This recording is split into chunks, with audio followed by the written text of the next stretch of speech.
بسم اللہ الرحمن الرحیم، ویلکم ٹو انگلش پیس۔ آج کے اس کلاس میں آپ ایک چھوٹا سا ایڈوانس انگلش سینٹنس اسٹرکچر سیکھنے والے ہیں جو اسپوکن انگلش کے لیے انتہائی امپورٹنٹ ہیں۔ سو اس ویڈیو کو آخر تک ضرور دیکھنا۔ Let's start. وہاں کون ہے؟ تمہارے ساتھ کون ہے؟ کون دروازہ کٹکھٹا رہا ہے؟ کمرے میں کون ہے؟ My dear viewers, in sentences کو غور سے دیکھو۔ ان میں ایک چیز کامن ہے اور وہ ہے کون۔ ایسے فقرے ہم اپنی ڈیلی لائف میں ضرور بولتے یا دوسروں سے سنتے ہیں۔ ان سینٹنسز کے لیے انگلش کا جو اسٹرکچر یوز ہوتا ہے، اس کو سیکھنے کے بعد آپ بھی ایسے فقرے بآسانی انگلش میں بولنے کے قابل ہو جائیں گے، اور یہ اسٹرکچر انتہائی سمپل، سادہ سا آسان اسٹرکچر ہے۔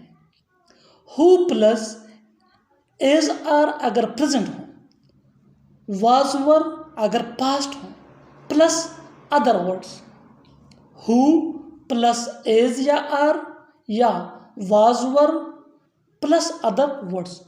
اسٹرکچر کو اچھی طرح سمجھنے کے لیے کچھ ایگزامپلس، مثالیں لیتے ہیں۔ Let's see with the help of example for better understanding. وہاں کون ہے؟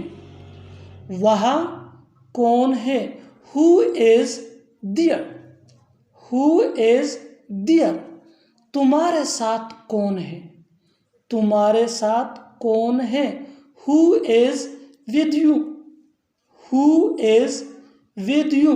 کون دروازہ کٹکھٹا رہا ہے؟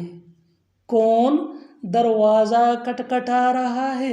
Who is knocking at the door? Who is knocking at the door? کمرے میں کون ہے؟ کمرے میں کون ہے؟ Who is in the room? اور آخر میں یہ سینٹنس آپ کے لیے، اس کو ٹرانسلیٹ کر کے جواب ضرور دینا۔ تم کون ہو؟ تم کون ہو؟